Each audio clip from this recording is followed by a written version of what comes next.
Everyone, तो कैसे हैं आप सब। और आपका बहुत बहुत स्वागत है हमारे इस यूट्यूब चैनल जिसका नाम है जाबिश फिजिक्स। और हम बात कर रहे हैं मॉडर्न फिजिक्स के सीरीज ऑफ लेक्चर्स में न्यूक्लियाई के ऊपर। न्यूक्लियाई टॉपिक हम डिस्कस कर रहे हैं और मैंने हर लेक्चर में कहा है और इस सीरीज में ये भी कहा है मैंने कि मॉडर्न फिजिक्स जो कि क्लास 12 का पार्ट 2 का क्लास 12 एनसीईआरटी के पार्ट 2 का चैप्टर्स है, उस चैप्टर्स बाकायदा मॉडर्न फिजिक्स हैं। आपके एनसीईआरटी में उसे चैप्टर वाइज बांटा गया है, लेकिन हम उसे एज ए वन कंबाइंड करके पढ़ेंगे ताकि ये स्पेशली कंपटीशन के लिए आसान होता है। पूरे मॉडर्न फिजिक्स को एज वन समझना पढ़कर तो वन मानकर समझकर पढ़ना इस तरह से बहुत आसान होता है और समझने में भी मज़ा आता है। तो और हर चैप्टर बोर्ड वालों के लिए मैं टाइम टू टाइम बताता रहूँगा कि ये लेक्चर कौन से चैप्टर से है और कौन सा टॉपिक है। तो अभी फिलहाल मॉडर्न फिजिक्स में हम बात कर रहे हैं न्यूक्लियाई के ऊपर। कंटिन्यूअसली न्यूक्लियाई के से रिलेटेड हम बात कर रहे हैं और न्यूक्लियाई से लगभग इस मॉडर्न फिजिक्स में 2 या 3 लेक्चर्स और रहेंगे और न्यूक्लियाई आपका खत्म हो जाएगा। ठीक है, फिर उसके बाद इसी मॉडर्न फिजिक्स के सीरीज ऑफ लेक्चर का आगे का जो 2 या 3 लेक्चर बाद जो लेक्चर्स होगा उसमें हम बात करेंगे डुअल नेचर, बोर्ड्स, एटम, ये सब बोर्ड थ्योरी, इन सब चीज़ों के ऊपर हम डिस्कस करने वाले हैं। ठीक है, तो अगर आपने एक भी लेक्चर नहीं देखा है और इन द मॉडर्न फिजिक्स के सीरीज ऑफ लेक्चर का जितना भी लेक्चर है उन सारे लेक्चर्स का एक कंप्लीट प्लेलिस्ट बनाया जिसका लिंक आपको डिस्क्रिप्शन बॉक्स में मिल जाएगा या फिर यहाँ आई बटन पर मिल जाएगा, तो आप जाकर देख सकते हैं और अपने नॉलेज को बढ़ा सकते हैं। और साथ ही साथ अगर आप नए व्यूअर हैं और पहली दफ़ा मेरा लेक्चर देखने आए हैं, इस वीडियो पर आए हैं, तो प्लीज़ काइंडली सब्सक्राइब कर दें और लाइक ज़रूर कर दें। लाइक के लिए मैं आपको फोर्स नहीं करूँगा, वो एंड तक देखें और अगर आपको लगे कि नहीं बंदे ने कंटेंट अच्छा दिया है और अच्छे से समझाया तो फिर लाइक तो बनता है, मेरा हक है वो आपको देना है। और अगर आपको ऐसा फील हो नहीं तो फिर this is up to you whether you give or not. तो बिना वक्त जाए किए चलिए शुरू करते हैं। और इस लेक्चर में हम बात करेंगे अल्फा डीके। बेसिकली जो डीके है और रेडियो एक्टिविटी है, इन सब चीज़ों को हम लोगों ने प्रीवियसली डिस्कस किया है। इसके जस्ट प्रीवियस लेक्चर में वहाँ हम लोगों ने हर एक चीज़, अल्फा पार्टिकल, बीटा पार्टिकल, उसके हर एक पहलू को हम लोगों ने समझा है। तो वो भी अगर आपने नहीं देखा है तो उसका लिंक यहाँ डिस्प्ले हो रहा है, तो आप जाकर देख सकते हैं और फिर इस लेक्चर को कंटिन्यू कर सकते हैं। इस लेक्चर में हम बात करने वाले हैं अल्फा डीके के ऊपर, लेकिन उससे पहले कुछ बेसिक चीज़ जो हमने पिछले लेक्चर में पढ़ा है वो यहाँ बोर्ड पर लिखा हुआ है। सबसे पहले रेडियो एक्टिव क्या होता है, तो मैं कुछ पहलू आपके लिए रिकॉल करना चाहता हूँ। ठीक है, तो चलिए शुरू करते हैं लेक्चर आज का। तो कुछ पहलू मैं आपके लिए रिकॉल करना चाहता हूं। ठीक है, रिकॉल करना चाहता हूं। रिकॉल क्या है, तो रेडियो एक्टिविटी है क्या। बेसिकली होता ये कि चैप्टर है हमारा न्यूक्लियाई। ठीक है, मॉडर्न फिजिक्स में हम बात कर रहे हैं न्यूक्लियाई के ऊपर। ठीक है, तो होता यह है कि कुछ न्यूक्लियाई जो अनस्टेबल होते हैं। अब भैया अनस्टेबल क्यों होते हैं? अनस्टेबल इसलिए होते हैं क्योंकि उनके पास एटॉमिक नंबर, क्योंकि हमने न्यूक्लियर फोर्स पढ़ा और न्यूक्लियर फोर्स पढ़ने के बाद ही हमें मालूम चला कि स्टेबिलिटी और इंस्टेबिलिटी नाम की कोई चीज है जो न्यूक्लियर फोर्सेस उसे प्रोवाइड करती है, लेकिन कुछ हद तक वो प्रोवाइड नहीं कर पाती है, जिसके वजह से वो अनस्टेबल हो जाते हैं। तो न्यूक्लियर फोर्स में बेसिकली होता यह है कि जितने नंबर ऑफ एटम होते हैं, जितना एटॉमिक नंबर होता है और 9 नंबर ऑफ प्रोटॉन्स होते हैं, तो नंबर ऑफ प्रोटॉन्स और नंबर ऑफ एटम, तो जो स्मॉलर एटम्स है, जो छोटे एलिमेंट है, जो छोटे एटम है, जैसे हीलियम हो गया, ये तो बहुत छोटे हो गए, तो इनके पास नंबर ऑफ 8, इनका Z कम है, एटॉमिक नंबर कम है, तो नंबर ऑफ प्रोटॉन्स भी कम है, तो फोर्स ऑफ रिपल्शन कम लगता है। लेकिन जो ज्यादा है, 50 से ऊपर, 60 से ऊपर, 70 से ऊपर अगर आप जाएं, तो उनके पास भैया Z तो बहुत ज्यादा है। अब Z तो बहुत ज्यादा है भाई, तो Z तो ज्यादा है तो नंबर ऑफ प्रोटॉन्स भी ज्यादा है, नंबर ऑफ प्रोटॉन ज्यादा है तो फोर्स ऑफ रिपल्शन ज्यादा है। तो उस फोर्स ऑफ रिपल्शन को मिनिमाइज करने के लिए नंबर ऑफ न्यूट्रॉन्स बढ़ जाते हैं। अब नंबर ऑफ न्यूट्रॉन्स बढ़ जाते हैं तो इस वजह से वो एटम अनस्टेबल होने लगता है और वो कहता है कि भाई मेरे पास बहुत ज्यादा एनर्जी है, मुझे एनर्जी देने दो किसी को ताकि मैं स्टेबल हो जाऊं। अब जो वो एनर्जी देता है, निकालता है अपने अंदर से, क्यों? क्योंकि वो अनस्टेबल है। तो वो जो एनर्जी निकालेगा तो वो पार्टिकल के फॉर्म में निकालेगा। तो इस होल प्रोसेस को, इसमें कोई फोर्स नहीं करता है कि तू निकाल, कोई ऐसा नहीं कहता है कि तू निकाल, तो बहुत तेरे पास एनर्जी, तुला थोड़ा सा इधर दे, ऐसा कोई नहीं बोलता है। ठीक है, ऐसा कोई नहीं बोलता। वो खुद से अपने अंदर से एनर्जी निकालना शुरू कर देता है। मेरे पास बहुत पैसे, मैं जा रहा हूं बांटने, ऐसे इस तरह वाली वाइब्स। कोई फोर्स नहीं करता है, खुद से डिसइंटीग्रेट होने लगता है और एनर्जी निकालता है पार्टिकल के फॉर्म में, रे के फॉर्म में। बेसिकली तीन तरह के पार्टिकल होते हैं, अल्फा बीटा, बीटा में 2 बीटा माइनस बीटा प्लस और गामा रे। बात समझ में आ रही? तो यही कहानी यहाँ बोर्ड पर लिखी हुई है, नोट्स के पर्पस के लिए मैंने ये लिख दिया था ताकि आप अच्छे से समझ जाओ। तो आइए रेडियो एक्टिविटी क्या है? The unstable nuclear starts disintegrate itself without being forced by any external force to attain stability. बात समझ में आ रही है? मतलब वही है जो मैंने बताया, radio active particles, alpha particle, beta particle, gamma रे।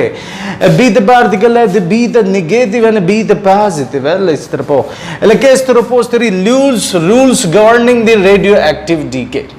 रूल्स क्या है रेडियो एक्टिव डीके बताने का भाई? रूल्स है, देखिए रदरफोर्ड और कोई और साइंटिस्ट उन्होंने कहा था ऐसा कुछ कि जब भी रेडियो एक्टिविटी होगा तो ये चीजें होंगी। तो उसमें क्या है कि the algebraic sum of the charges, मतलब एटॉमिक नंबर, जितना एटॉमिक नंबर होता है उतना नंबर ऑफ प्रोटॉन होता है, नंबर ऑफ इलेक्ट्रॉन, ये तो मालूम है, तो बताओ। तो जितने नंबर ऑफ चार्जेस होंगे उनका algebraic sum before and after disintegration must be same. तो जितना चार्ज पहले है उतना ही चार्ज बाद में होना चाहिए। ये है पहला लॉ इन्होंने दिया या रूल्स। इस रूल्स को फॉलो करता है कौन? Radio activity, the process of disintegration itself. इसी प्रोसेस को क्या बोलते हैं हम लोग? रेडियो एक्टिविटी बोलते हैं। उसके बाद क्या भाई? The sum of mass number before and after disintegration must be same. बात समझ में आ रही? तो खड़ाक से नोट कर लो, फिर मैं अल्फा डीके स्टार्ट करूंगा, क्योंकि अल्फा डीके अच्छे से समझेंगे भाई, बहुत अच्छे से समझेंगे, और गारंटी दे रहा हूं ना, अल्फा डीके अच्छे से समझ लोगे एकदम, कोई उसमें रॉकेट साइंस नहीं, अच्छे से समझ लेना है, एकदम बारीकी से समझ लेना है, तो फिर तुम्हें beta decay, beta minus beta plus gamma सब समझ लोगे। के कैप्चर भी पढ़ने वाला है, के कैप्चर, इसलिए सारी चीजें अच्छे से समझ लोगे। एकदम अच्छी गेंदबाजी नहीं, अच्छी टीचिंग हो रही है यहाँ पे। नोट करो फटाक से, कुछ की पॉइंट्स हम लोग समझ ले। देखिए बेसिकली जो रेडियो एक्टिविटी होती है उसके दो मेजर एस्पेक्ट्स हैं, दो मेजर चीजें हैं। सबसे पहली चीज ये है कि रेट ऑफ रिएक्शन क्या है, कितनी जल्दी रिएक्शन हो रहा है, ये पहली चीज। दूसरी चीज की जब रिएक्शन हुआ, ठीक है, जब रिएक्शन हुई पता नहीं जो भी है, ठीक है, जो रिएक्शन हुआ तो उस रिएक्शन में एनर्जी के साथ क्या खेल हुआ या क्या कहानी है, हम इसमें वही समझने वाले हैं। वो जो रेट ऑफ इंटीग्रेशन है, जो मतलब कि कितनी जल्दी रिएक्शन हो रहा है, जो dN/dt बेसिकली होता है, वो हम लोग आगे के लेक्चर में पढ़ेंगे। इस लेक्चर में हम रेडियो एक्टिविटी में एनर्जी के ऊपर डिस्कस करने वाले हैं और अच्छे से समझने वाले हैं। कुछ बेसिक पॉइंट्स जरूरी है समझना कि बेसिक पॉइंट्स हम यहाँ क्या समझ लेते हैं जो हमें आगे काम देगा। सबसे पहला पॉइंट जो कुछ पॉइंट है जो दिमाग में रखना, सबसे पहला की पॉइंट्स, सबसे पहले देखिए पॉइंट्स, ठीक है। सबसे पहले पॉइंट्स आपको क्या क्या दिमाग में रखना। सबसे पहली चीज कि हम न्यूक्लियाई की बात कर रहे हैं, तो हम आउटसाइड के इलेक्ट्रॉन पे चर्चा नहीं करेंगे, ठीक है। तो आउटसाइड के, न्यूक्लियस के आउटसाइड मतलब के सेल, एल सेल, उससे रिलेटेड है। तो न्यूक्लियस के, एटम के न्यूक्लियस के आउटसाइड मतलब ऑर्बिट, न्यूक्लियस के आउटसाइड के इलेक्ट्रॉन पर कोई चर्चा नहीं होगा, कोई चर्चा नहीं होगा, कोई चर्चा नहीं होगा। बात समझ में आ रही? दूसरा पॉइंट क्या है कि हम एनर्जी के बारे में बात करेंगे, एनर्जी के बारे में बात करेंगे, एनर्जी के बारे में, ठीक है, बात करेंगे, ठीक है। तीसरा पॉइंट क्या है? तो तीसरा पॉइंट है कैपिटल एम। अगर कैपिटल एम लिखते हैं तो इसका मतलब है ये मास ऑफ एटम है,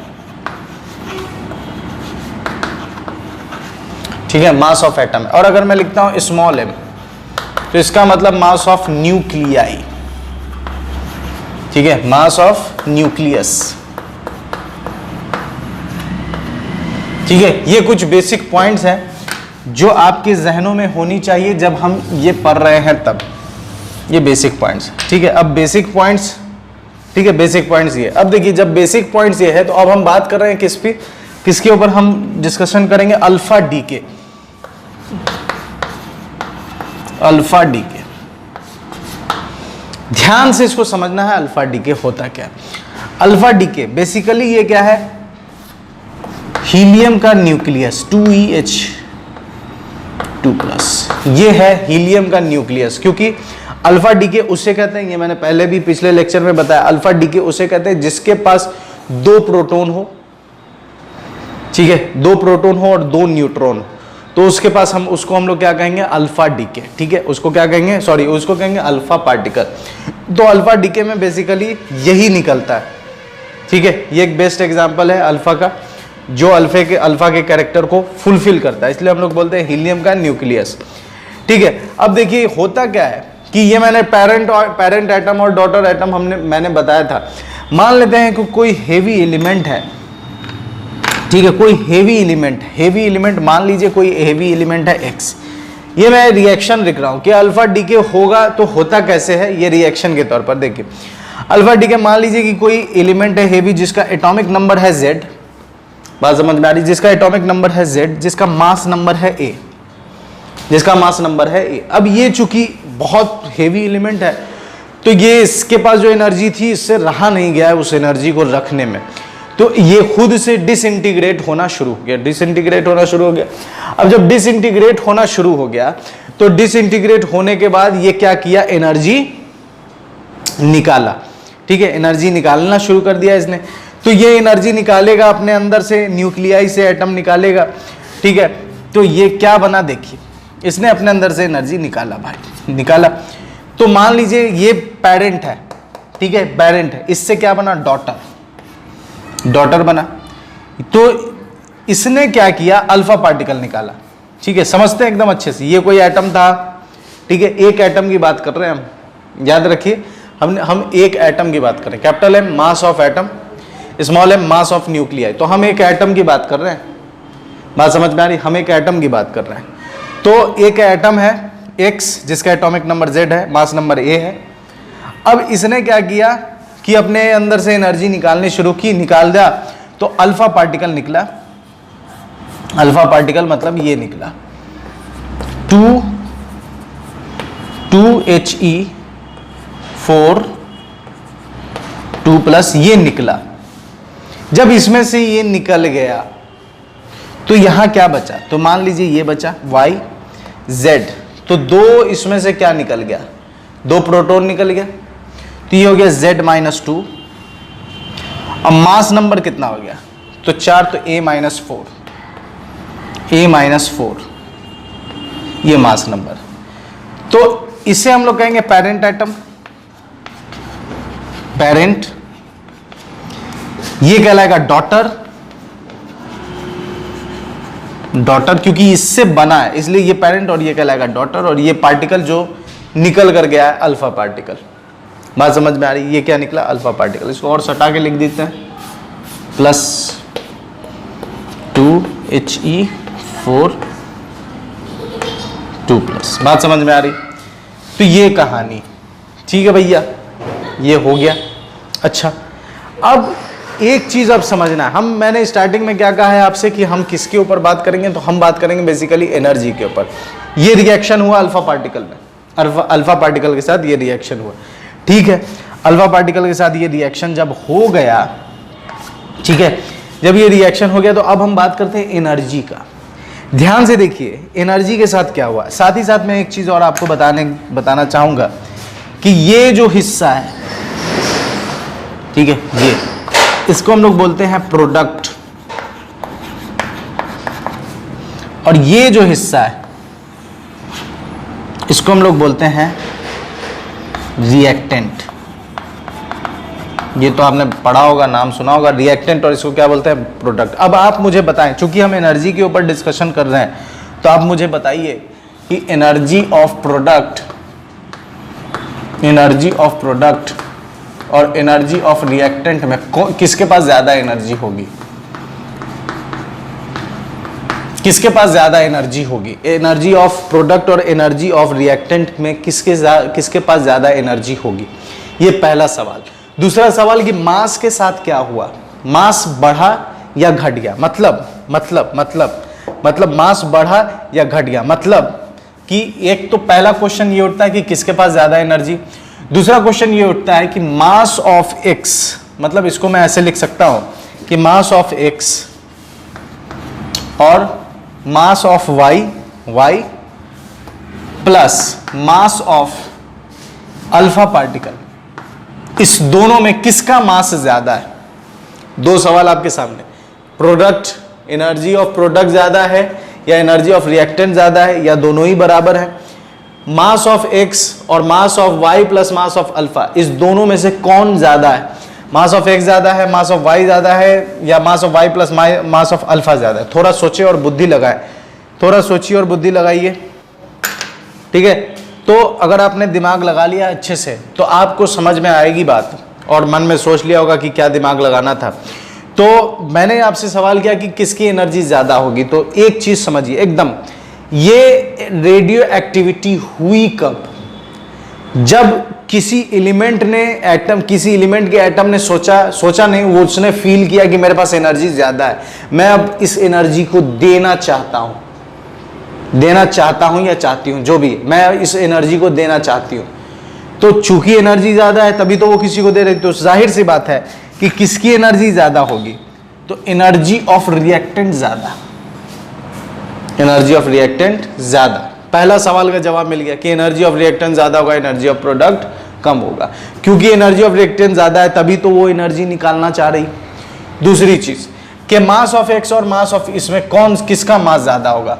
तो इसमें एक्स का मास ज्यादा होगा, मतलब दोनों ही, जो रिएक्टेंट है उसके पास एनर्जी ज्यादा होगी, जो पेरेंट है उसका भी मास क्या हो जाएगा? ज्यादा हो जाएगा।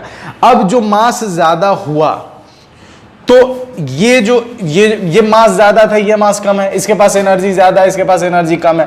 तो अब चूंकि हमने ये पढ़ा है, मास डिफेक्ट में हमने पढ़ा है, मास डिफेक्ट में हमने क्या पढ़ा है कि थ्योरेटिकली हम किसी का मास निकालते हैं और फिर प्रैक्टिकली जाते हैं तो देखते हैं प्रैक्टिकली कम है, थ्योरेटिकली ज्यादा है।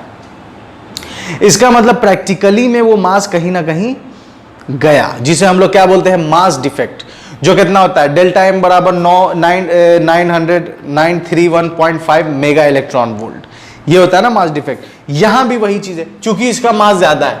अब ये एनर्जी निकाले तो कैसे निकाले, ये भी हम लोगों ने पहले पढ़ लिया है कि एनर्जी निकाले तो निकाले कैसे। तो इसके बाद चूंकि ये मास है तो अब मास क्या कर सकता है? मास क्या करेगा? तो वो अपनी काइनेटिक एनर्जी बढ़ाएगा। मेन मास एनर्जी लेकर अगर भाग रहा है, मतलब मास एनर्जी लेकर निकला, तो मास कैसे एनर्जी लेकर भाग सकता है?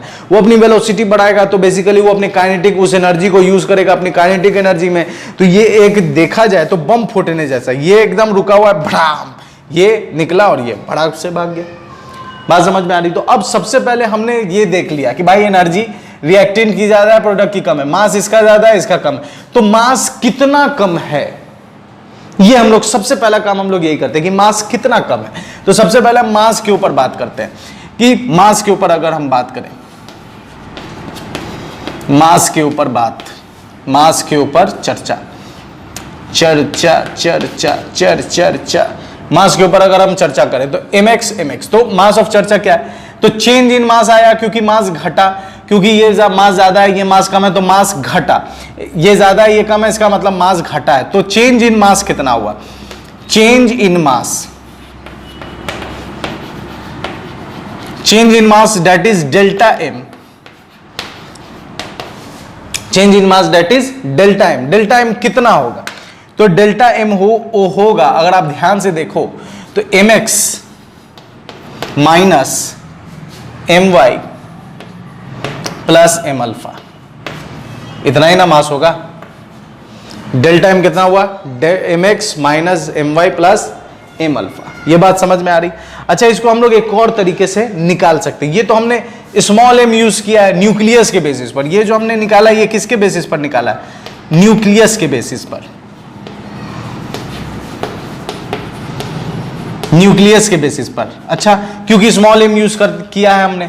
अगर हम इसे एटम के बेसिस पर अगर निकाले तो कैसे निकालेंगे? देखिए, एटम के बेसिस पर अब हम निकालते हैं एटम के बेसिस पर, तो एटम के बेसिस पर निकालिए, ठीक है।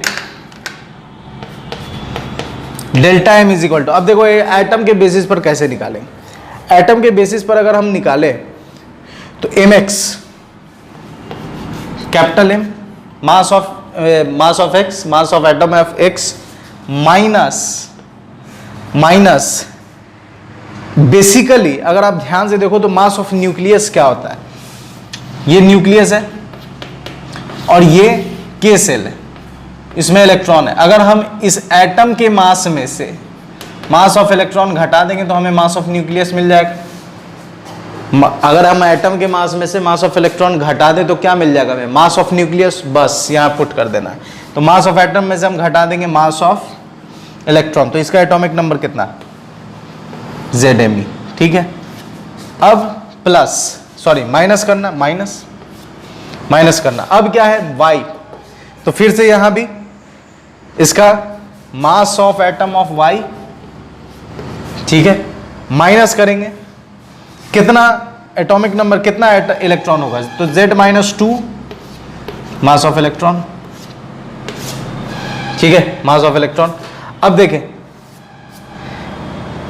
अब अल्फा के लिए काम कीजिए, प्लस अल्फा के लिए क्या कर सकते हैं? तो अल्फा के लिए करेंगे, अल्फा के लिए क्या लिख सकते हैं? अल्फा के लिए यहां तक लिख दिया, यहां तक लिख दिया। अब अल्फा के लिए हम लोग क्या लिख सकते हैं? अल्फा के लिए लिखेंगे, ठीक है, अल्फा के लिए लिखेंगे m, ठीक है। अल्फा के लिए हम लोग लिखेंगे अल्फा के एटम का मास, मतलब कि अल्फा का मास हम लोग क्या लिख सकते हैं? तो अल्फा के न्यूक्लियस का मास लिखेंगे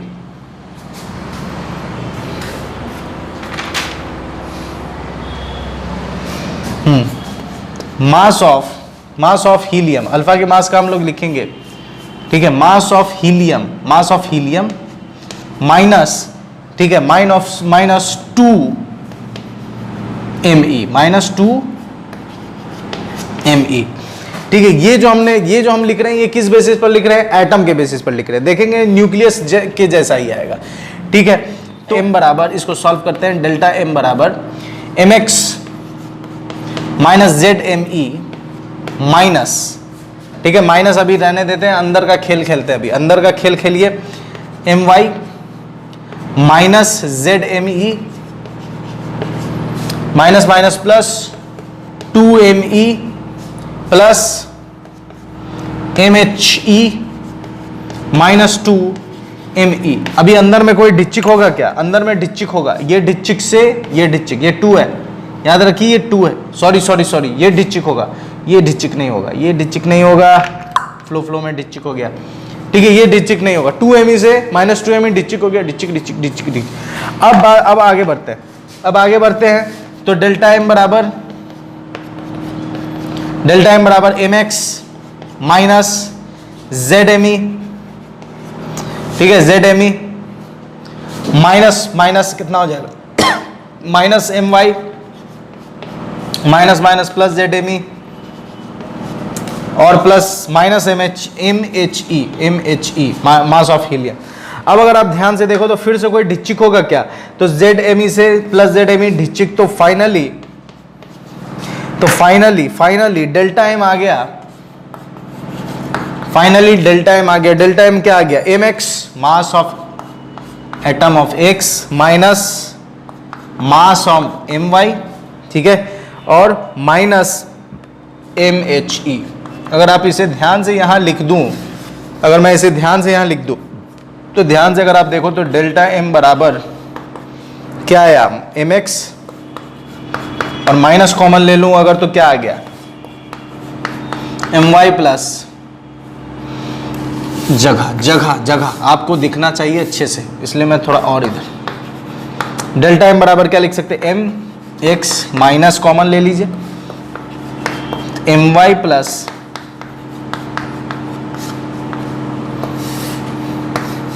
ये। अब ध्यान से देखो, इसमें और उसमें क्या फर्क है? कोई फर्क नहीं। इसमें और उसमें क्या फर्क है? कोई फर्क नहीं। ये न्यूक्लियस के बेसिस पर था और ये किसके बेसिस पर है? ये एटॉमिक मास के बेसिस पर है।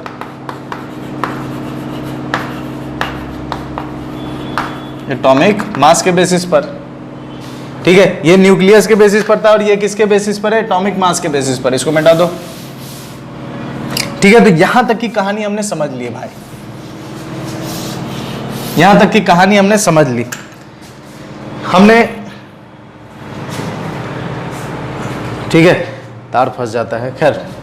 तो पॉइंट्स हमने समझ लिया, क्या क्या कर रहे हैं। अल्फा डीके, हमारा टॉपिक क्या है, अल्फा डीके। हमारा टॉपिक है अल्फा डीके, हमारा टॉपिक है अल्फा डीके। तो alpha decay, alpha decay basically क्या है, 2 हीलियम न्यूक्लियस, जिसको लिखेंगे 2, atomic number 2, mass number 4, He2+। ये इक्वेशन है, ये रिएक्शन का इक्वेशन है कि कोई ये पेरेंट एलिमेंट है, एटम है, उसमें से ये निकल गया तो वो बच गया ये, ठीक है। अब ये जब बचा तो हमें मिलता है प्रोडक्ट और रिएक्टेंट। तो हमने देखा कि एनर्जी ऑफ रिएक्टेंट ज्यादा है और एनर्जी ऑफ प्रोडक्ट कम है। मास ऑफ रिएक्टेंट ज्यादा है, मास ऑफ प्रोडक्ट कम है। तो मास जब कम है तो इसका मतलब मास कहीं ना कहीं गया है, उस वो एनर्जी लेकर गया है, ठीक है। अब कितना मास में कितना बदलाव आया, तो डेल्टा एम कैसे निकालेंगे, mx minus my plus m alpha, ये न्यूक्लियस के बेसिस पर निकाला हमने। उसके बाद,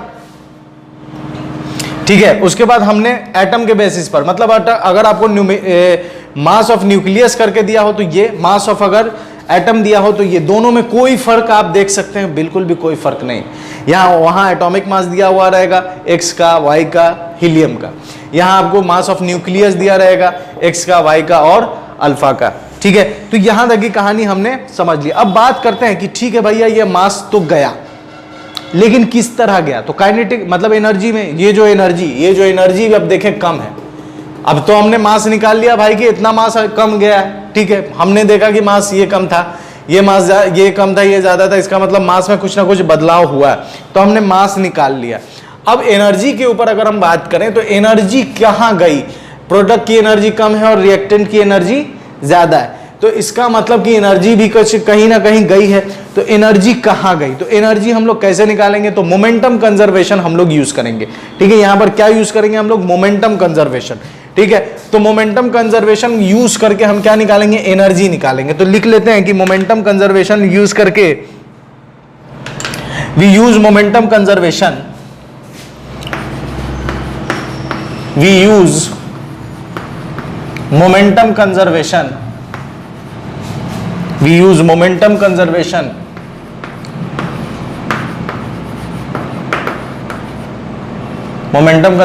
to find energy, to find E, वहीं लिख देता हूं, E फॉर एनर्जी, यहां समझ जाओगे आप, E for energy, to find E, ठीक है। हम क्या यूज कर रहे हैं, मोमेंटम कंजर्वेशन, ताकि हम क्या निकाल सके, एनर्जी निकाल सके।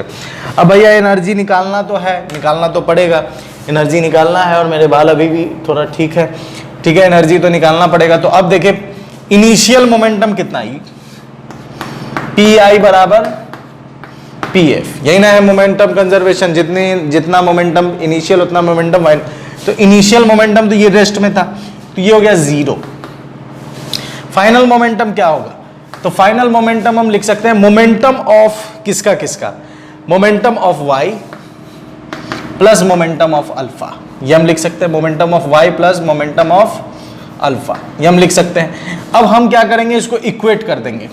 तो मैग्नीट्यूड वाइज याद रखिए, मैग्नीट्यूड वाइज हम मैग्नीट्यूड के लिए काम कर रहे हैं, मैग्नीट्यूड वाइज ये 0, ये पी वाई, ये अल्फा। तो मैग्नीट्यूड वाइज अगर हम देखें तो पी वाई बराबर किसके, पी अल्फा के। मैग्नीट्यूड वाइज अगर हम देखें तो पी वाई बराबर क्या हो जाएगा, पी अल्फा। अगर हम देखें यहाँ 0 है, ये P Y plus P alpha, एक को इधर भेजो तो दोनों आपस में बराबर हो जाएगा। अब पी वाई निकालिए तो पी वाई। अब एक चीज हमें यहाँ पर एक और करना है, एक काम करना है। क्या काम करना है, P Y plus P alpha आ गया तो याद कीजिए, आपने 11th में पढ़ा था relation between kinetic energy and linear momentum, तो उस बात को मैं यहाँ लिख देता हूँ, relation between kinetic energy and linear momentum. तो आपने क्या पढ़ा था कि काइनेटिक एनर्जी जो होता है, ठीक है, जो मोमेंटम होता है वो बराबर होता है √2mke। ये फॉर्मूला होता है, मोमेंटम एनर्जी, मोमेंटम बराबर √2 मास और इनटू काइनेटिक एनर्जी। ये आपने पढ़ा हुआ है, ये आपने 11th में पढ़ा है रिलेशन। अब इसी रिलेशन को यूज करेंगे तो पी वाई की जगह हम क्या लिखेंगे, पी वाई की जगह लिखेंगे root under two mass of Y into kinetic energy of Y बराबर अल्फा के लिए क्या लिखेंगे, root under 2 mass of alpha kinetic energy of alpha.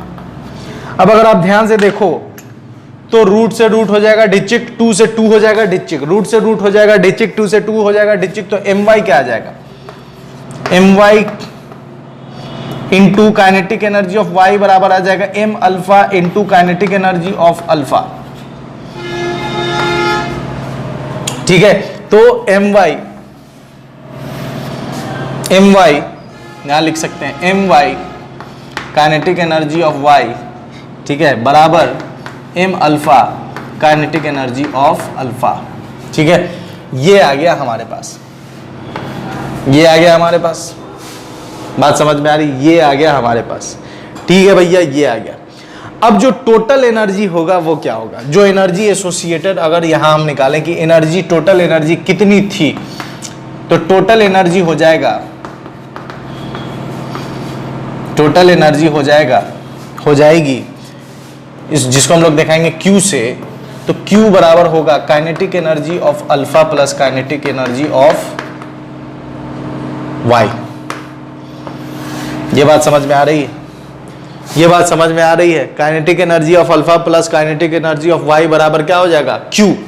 Q यहां पर हीट नहीं है, Q यहां पर क्या है, टोटल एनर्जी। Q यहां पर क्या है, टोटल एनर्जी। एक बार फिर से इतना नोट करना है, इसलिए मैं यहां अभी आगे भी है, मैं कुछ हिस्सा इसका मिटा दूंगा ताकि हम रिजल्ट तक पहुंच जाए। ठीक है, पहले मैं फिर से एक बार रिकॉल कर देता हूं कि हमने क्या क्या किया। सबसे पहले हमने पॉइंट्स लिखा, क्योंकि हम अल्फा डी के बेहतरीन तरीके से समझ रहे हैं। याद रखिए, अल्फा डी के धांसू तरीके से समझ लेंगे तो फिर बीटा माइनस बीटा प्लस किसी में दिक्कत नहीं होगा, गामा किसी में कोई दिक्कत नहीं होगा। ठीक है, सब फिर चुटकी में सॉल्व हो जाएगा बस। लेकिन हमें ये समझना है, डिटेल में समझना है। सबसे पहले हमने कुछ पॉइंट्स लिया कि न्यूक्लियस के आउटसाइड के इलेक्ट्रॉन के ऊपर हम कोई बात नहीं करने वाले, क्योंकि हम न्यूक्लियर रिएक्शन पढ़ रहे हैं, न्यूक्लियाई के बारे में पढ़ रहे हैं। उसके बाद एनर्जी के बारे में बात करेंगे, क्योंकि हम रेडियो एक्टिविटी में दो चीजें होती है, रेडियो एक्टिविटी में दो चीजें कौन कौन होती है, तो पहला कि कितनी जल्दी रिएक्शन हो रहा है, जिसको रेट ऑफ रिएक्शन बोलते हैं, dN/dt, वो हम लोग आगे पढ़ेंगे। दूसरी चीज एनर्जी, तो जो एनर्जी हम लोग यहाँ काम कर रहे हैं आप देख भी रहे हैं। ठीक है, उसके बाद कैपिटल एम जहां भी अगर मैं लिखूं तो समझिए मास ऑफ एटम की बात हो रही है, अगर स्मॉल एम लिखूं तो समझिए मास ऑफ न्यूक्लियस की बात हो रही है। सबसे पहले हम अच्छे से समझेंगे अल्फा डीके। अल्फा डीके हमने लिख दिया, बेसिकली क्या है, तो ये हीलियम का न्यूक्लियस अल्फा पार्टिकल उसे कहते हैं जिसके पास 2 प्रोटॉन हो और 2 न्यूट्रॉन हो। तो बेसिकली ये मिलता है हमें हीलियम के न्यूक्लियस से, इसलिए हमने यहाँ हीलियम का न्यूक्लियस लिख दिया। अब हमने एक रिएक्शन लिखा कि कोई एक एलिमेंट था, उसने अपने अंदर से अनस्टेबल था, स्टेबिलिटी गेन करने के लिए उसने अपने अंदर से एक एनर्जी निकाली 2He प्लस एनर्जी निकाली, अल्फा पार्टिकल निकाली, तो ये अब बन गया नया एटम। इस नए एटम में से 2 इलेक्ट्रॉन 2 प्रोटॉन चला गया, इसलिए Z-2, इसका मास नंबर 2, 4 मास नंबर घट जाएगा तो A-4 हो जाएगा। तो ये जो निकला इसे हम लोग प्रोडक्ट भी बोलते हैं और इसको हम लोग बोलेंगे रिएक्टेंट। ऐसे हम इसको बोलेंगे पेरेंट और इसको बोलेंगे डॉटर और इसको बोलेंगे अल्फा पार्टिकल। ठीक है, अब यहाँ जो कहानी है, 2 कहानी है, एक तो इसके मास में बदलाव आया और दूसरे इसकी एनर्जी में। तो एनर्जी ऑफ रिएक्टेंट ज़्यादा है तभी तो भाई ये अपनी एनर्जी निकालकर स्टेबल होना चाह रहा है। दूसरी चीज़ की मास ऑफ एक्स ज़्यादा है और मास ऑफ वाई, तो मास ऑफ एक्स ज़्यादा है और मास ऑफ प्रोडक्ट कम है, तो मास गई कहाँ, तो चेंज इन मास हमने निकाल लिया, mx minus my plus m alpha. ये न्यूक्लियस के बेसिस पर था। हमने मास एटॉमिक मास के बेसिस पर भी निकाला तो रिजल्ट हमें वही मिला, तो हमने दोनों को लिख लिया। अब बात करते हैं एनर्जी की, तो एनर्जी कम हुई, तो कहाँ गई एनर्जी, तो ये एनर्जी लेकर भागा। एनर्जी लेकर जब भागा है तो इसका मतलब इसके पास काइनेटिक एनर्जी है, और काइनेटिक एनर्जी है तो इसका मतलब हम मोमेंटम कंजर्वेशन लगाकर इसकी काइनेटिक एनर्जी निकाल सकते हैं। तो सबसे पहले हमने काइनेटिक एनर्जी निकाला, क्या निकालने के लिए, ई निकालने के लिए। तो इनिशियल मोमेंटम बराबर फाइनल मोमेंटम कंजर्वेशन, तो चूंकि ये रुका हुआ था इसलिए इनिशियल मोमेंटम 0, फाइनल मोमेंटम ये लेकर भागा है तो कुछ वेलोसिटी इसके पास होगी, कुछ वेलोसिटी इसके पास होगी, इसलिए P Y plus P F. Magnitude wise अगर हम देखें तो दोनों इक्वल हो जाएगा, क्योंकि हम दोनों को इक्वेट कर रहे हैं, माइनस साइन नहीं ले रहे हैं, क्योंकि हमने साफ लिख दिया है क्या, मैग्नीट्यूड वाइज, क्योंकि हम एनर्जी के लिए काम कर रहे हैं, इसलिए साइन से कोई लेना देना नहीं। तो ये 0 है तो ये इधर आ जाएगा, तो पी वाई बराबर पी अल्फा। अब हम इससे क्या कर देते हैं, मोमेंटम और काइनेटिक एनर्जी के रिलेशन से मोमेंटम को कन्वर्ट कर देते हैं काइनेटिक एनर्जी में। तो काइनेटिक एनर्जी में हमने कन्वर्ट कर दिया है, तो इसमें से रूट कर दिया, 2 से 2 कर दिया, तो ये आ गया।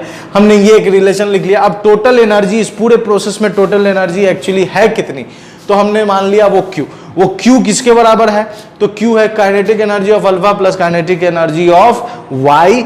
ठीक है, यहां तक हमने समझ लिया है। अब आप इसे नोट कीजिए, मैं कुछ हिस्सा मिटाने वाला हूं, ठीक है, इसलिए फटाक से इसे नोट कर लीजिए ताकि आगे हम लोग समझ जल्दी। आपने समझ ली, बेहतरीन तरीके से समझ लिया। अब हम लोग आगे बात करते हैं, ठीक है। तो मैं कुछ हिस्से को मिटा देता हूं जो हमारे काम का नहीं है फिलहाल के लिए। आपने स्क्रीनशॉट ले लिया होगा, पॉज करके नोट भी कर लिया होगा।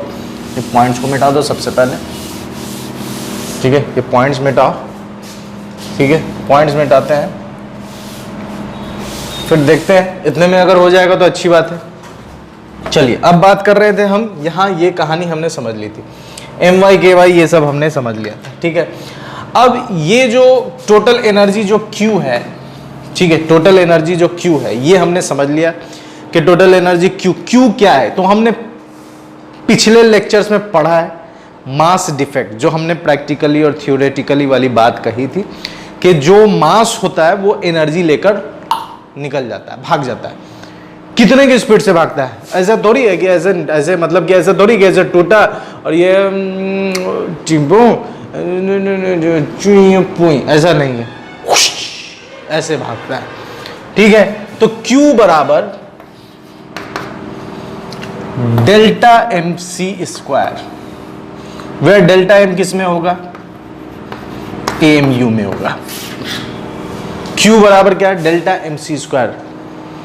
C क्या है? Speed of light, delta MC²। Delta M किस में होगा? AMU में होगा। डेल्टा M किस में होगा? AMU में होगा। अब आगे बात करते हैं, ठीक है। अब आगे अगर हम बात करें वहां के बाद यहां अगर हम बात करें तो हम इस इक्वेशन को कैसे लिख सकते हैं? ये इसको मान लीजिए इक्वेशन 1, इसको मान लीजिए इक्वेशन 2। अब हम इस इक्वेशन को कैसे लिख सकते हैं? इक्वेशन 1 को कैसे लिखेंगे? My, तो आप ध्यान से अगर देखो तो मास ऑफ किसका, y का क्या है? A-4। तो A-4, ठीक है, A-4 into kinetic energy of y बराबर m अल्फा कितना है? 4mu, तो 4 काइनेटिक एनर्जी ऑफ अल्फा। ये आ गया समझ में?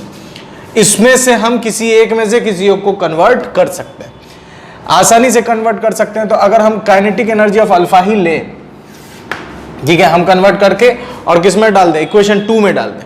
तो इक्वेशन 2 में अगर हम डाल देंगे तो Q की वैल्यू आ जाएगी। Q की वैल्यू क्या क्या आएगी देखिए। सबसे पहले Q बराबर क्या है, उसको ऐसे पलट के लिखें, अगर पलट के लिखते हैं काइनेटिक एनर्जी ऑफ अल्फा, ठीक है, alpha plus kinetic energy of y बराबर क्या है? Q। तो काइनेटिक एनर्जी ऑफ अल्फा को यहां से अगर लिख दें तो काइनेटिक एनर्जी ऑफ अल्फा को लिख देंगे A-4/4, ठीक है, kinetic energy of y plus kinetic energy of y बराबर Q। दोनों में से kinetic energy of y common ले लीजिए, ठीक है। तो इसमें का बच गया A-4/4 प्लस 1 बराबर Q। तो कितना आ गया ये? इसका एलसीएम लो और उधर भेज दो, डायरेक्ट करते हैं, जगह नहीं है, डायरेक्ट करते हैं, वैसे भी आप समझदार बच्चे हो। Q इंटू ये 4 एलसीएम लेंगे तो 4 उधर चला जाएगा मल्टीप्लाई में, नीचे क्या आएगा, ठीक है, नीचे क्या आएगा? नीचे आएगा A-4, तो 4 से 4 तो डिजिट A। तो इसको ऐसे लिख सकते हैं 4, इसको ऐसे लिख दो 4Q/A।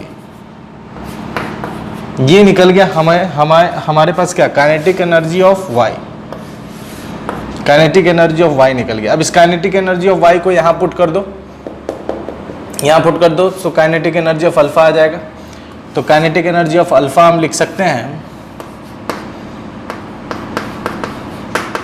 ध्यान से kinetic energy of alpha, kinetic energy यहां पुट कीजिए, यहाँ ध्यान से पुट कीजिए 4Q/A। तो 4Q/A जब आप यहाँ पुट करोगे तो 4 से 4 हो जाएगा डिजिट, 4 से 4 हो जाएगा डिजिट, तो आ जाएगा A-4/A